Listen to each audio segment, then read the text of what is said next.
Agora, a última parte vai ser a farmacodinâmica. O que a gente vai ver nessa parte vai ser a interação do fármaco com o receptor, gerando a resposta farmacêutica.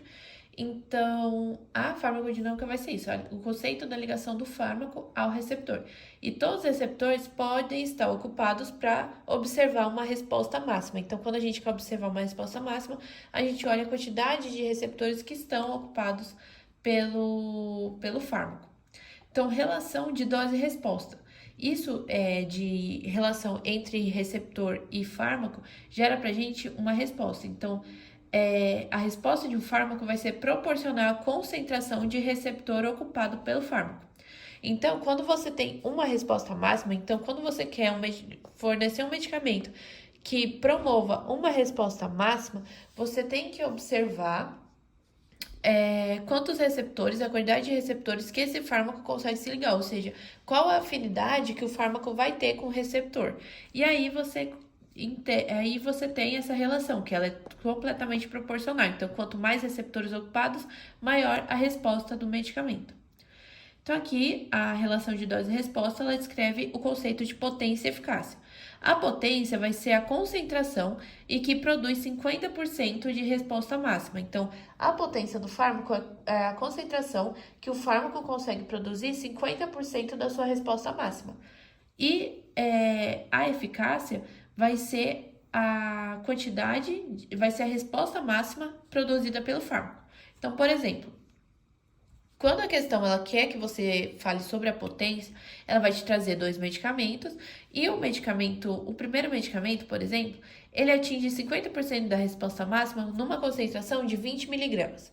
O segundo medicamento, ele atinge 50% da resposta máxima com uma quantidade de 60 miligramas. Então, qual medicamento vai ser mais potente? O medicamento A, porque com 20 miligramas você já conseguiu atingir 50% de resposta. Já o medicamento B, ele não vai ser tão potente, porque você precisa de mais medicamento, uma dose maior para alcançar os 50% da resposta máxima. Já quando você fala sobre eficácia, você, por exemplo, pode comparar três medicamentos. Então, o medicamento A, ele atinge 100%, o medicamento B atinge 100%. O medicamento C ele fica na metade da resposta máxima.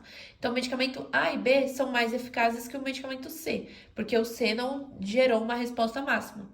Então, quando você pensa em eficácia, para essa resposta ser máxima, você precisa de uma maior afinidade do fármaco pelo receptor.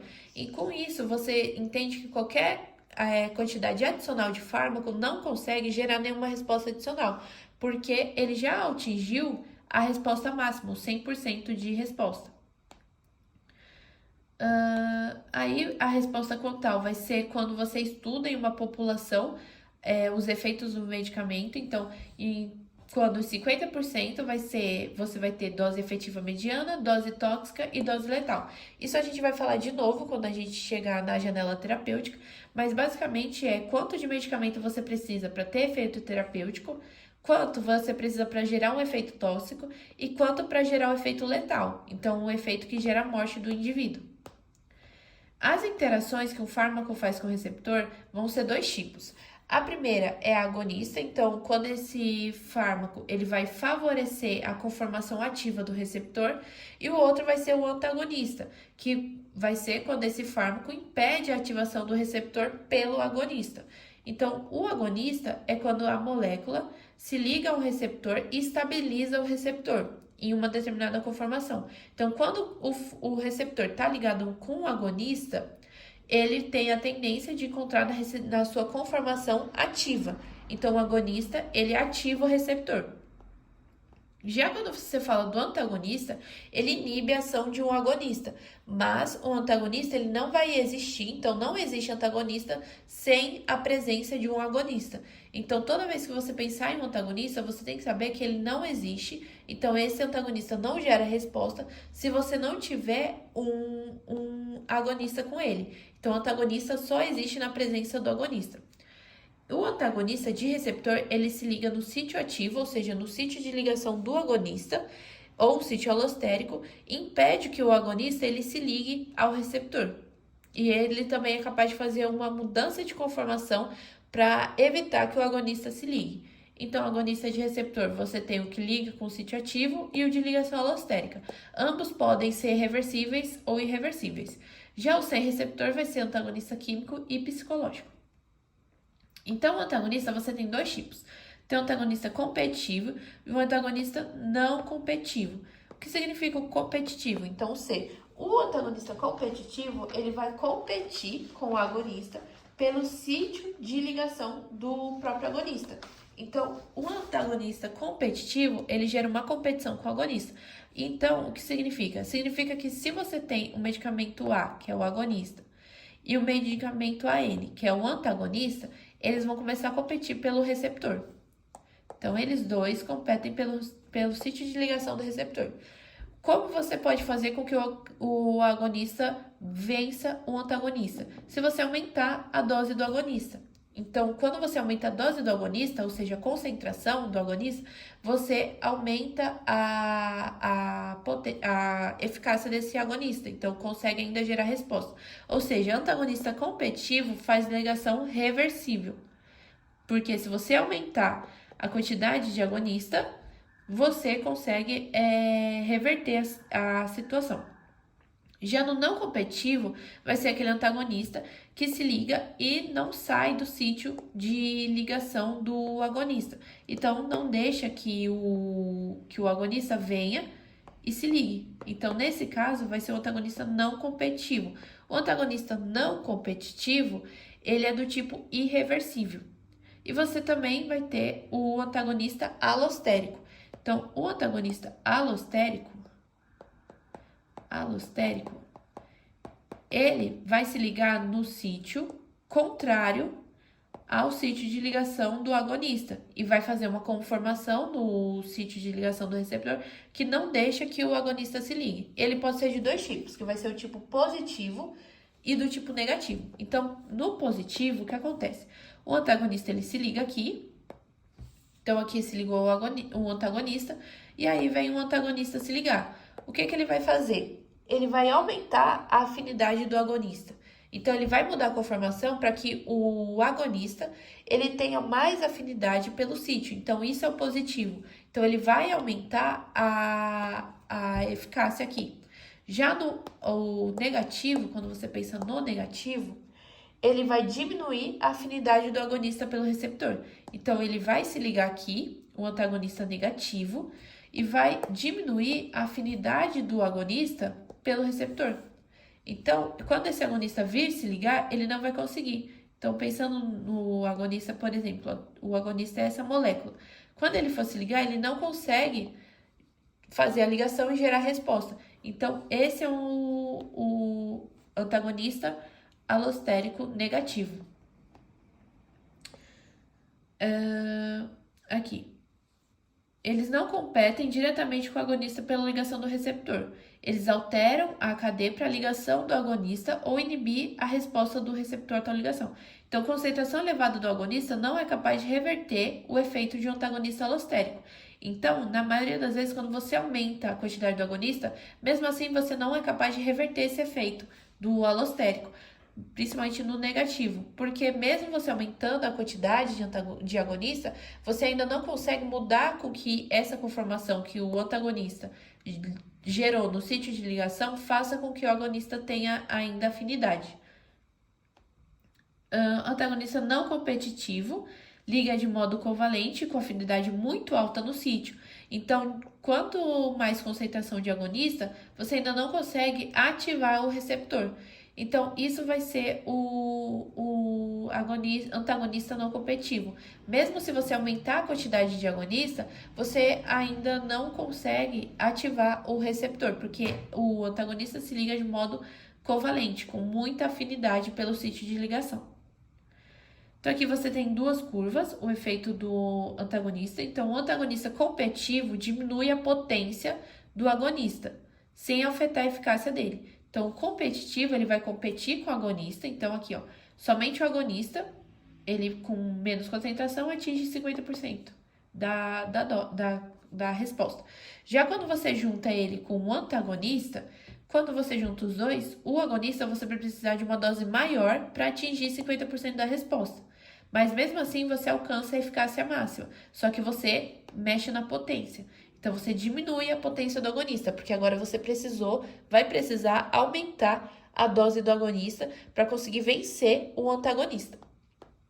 Já quando você olha a do não competitivo, o não competitivo ele reduz a eficácia do agonista, porque agora o agonista ele não consegue atingir a resposta máxima de 100%. Então, quando você junta o agonista com o antagonista ele se liga de modo com uma afinidade tão grande ao receptor que ele não deixa que o agonista se ligue e gere resposta. Então, o antagonista não competitivo reduz eficácia do agonista. Antagonista não competitivo, se liga ao sítio ativo ou sítio alostérico, como a gente já falou. E tem ligação reversível e reversível. Você precisa saber de qual tipo de antagonista você está falando. Agora, nos agonistas, você tem agonistas parciais ou plenos. Então, agonista parcial é quando ele liga no sítio ativo do receptor, mas não gera resposta. Mas só produz uma resposta parcial, ou seja, não gera resposta máxima. Então, mesmo quando todos os receptores já estiverem ocupados por ele. Então, mesmo quando esse medicamento já conseguiu se ligar com todos os receptores, ele ainda não consegue gerar a resposta máxima. Então, por exemplo, o butil-TMA é um agonista pleno do receptor de acetilcolina, enquanto o Octil aqui é um agonista parcial, porque ele não gera a resposta máxima.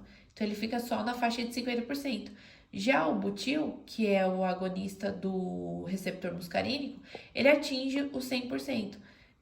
Então, parcial ele vai ter uma resposta menor. Então, aqui você tem o agonista parcial pode ser mais ou menos potente que o pleno. Então, no caso da buprenorfina, ela é mais potente que a morfina. No caso dessa daqui, buprenorfina. Ela é mais potente que a morfina, porque ela atinge 50% da concentração, então 50% de analgesia, com uma concentração menor que a morfina. Ela é mais potente que a morfina, mas ela não consegue atingir a mesma resposta máxima da morfina. A buprenorfina vai ser prescrita no tratamento de dependente de opioide, que é quando você precisa de um agonista parcial menos eficaz para produzir dependência do que o opioide, que é a morfina e a heroína. Então, a agonista parcial, como exemplo, tem a morfina e a buprenorfina, que pode ser mais ou menos potente que os agonistas plenos. Agonista pleno é quando ele ele se liga e gera 100% da resposta máxima. Deixa eu ver. Agonista inverso. A ação de agonista inverso vai ser quando você considera uma equação. Então, aqui você mexe com conta. Essa parte aqui não precisa. Receptor de reserva agora. Na base sobre a ligação de fármaco com receptor, você apresentaria que a ocupação de 100% do receptor para que o agonista exerça efeito máximo. Porém, quando você fala de receptor de reserva, você tem a possibilidade de uma resposta máxima com ocupação de menos de 100%. Então, você não precisa ocupar 100% do receptor. Isso vai ser um receptor de reserva, devido à existência de receptor de reserva. Acredita que pelo menos 2 mecanismos sejam responsáveis pelo fenômeno do receptor de reserva. Que o receptor ele permaneça ativo mesmo depois de sair o agonista, e pelas vias de sinalização celular, que amplifica um sinal pequeno, e esse sinal faz com que alguns receptores sejam suficientes para produzir uma resposta máxima. Então, a única forma de você alcançar a resposta máxima sem precisar que todos os seus receptores estejam ligados é quando você tem esses receptores de reserva, que são receptores que ficaram ativos mesmo após a saída do agonista ou que receberam uma amplificação de sinal, fazendo com que eles alcancem a resposta máxima sem precisar de 100% dos receptores estarem ocupados. Aqui ainda sobre receptor de reserva. Agora, índice terapêutico e janela terapêutica. A janela terapêutica é a faixa de dose, ou seja, a concentração de um fármaco que gera resposta terapêutica sem efeito adverso inaceitável, que é a toxicidade, em uma população. Então, para fármaco que tem uma janela terapêutica pequeno, precisa de estreito monitoramento de nível plasmático, para manter uma nova efetiva sem provocar toxicidade. Então, quando você fala de janela terapêutica, você tem 2 tipos. A estreita, Então, você vai fazer dois gráficos para isso. Então, quando você analisa a janela terapêutica, você vai ter dois medicamentos. Então, medicamento A, e aqui você vai fazer para outro medicamento, medicamento B. Mas o medicamento A, ele gera efeito com essa dose. Já quando você olha para ver a toxicidade dele, quando ele vira tóxico, é com essa concentração aqui. Então, aqui vai ser quando ele já vira tóxico. Então, ele já causa problema, por exemplo, renal. Então, essa é a janela terapêutica, ou índice terapêutico do medicamento A. Então, uma janela terapêutica estreita, o que significa que quando você for fazer a mensuração de dose, você precisa ficar atento ao nível plasmático do medicamento. Então, se ele está muito no plasma, significa que esse medicamento, se você aumentar a dose, ele vai gerar efeito tóxico mais rápido. Então, quando a janela terapêutica é pequena, você tem que prestar atenção em nível plasmático. Agora, para o medicamento B, se você faz o mesmo gráfico para ver a janela terapêutica dele, você vai ter a quantidade que ele gera efeito e aqui a quantidade que ele já fica tóxico. O que acontece? Essa janela terapêutica dele é maior. Então, essa é a janela terapêutica dele.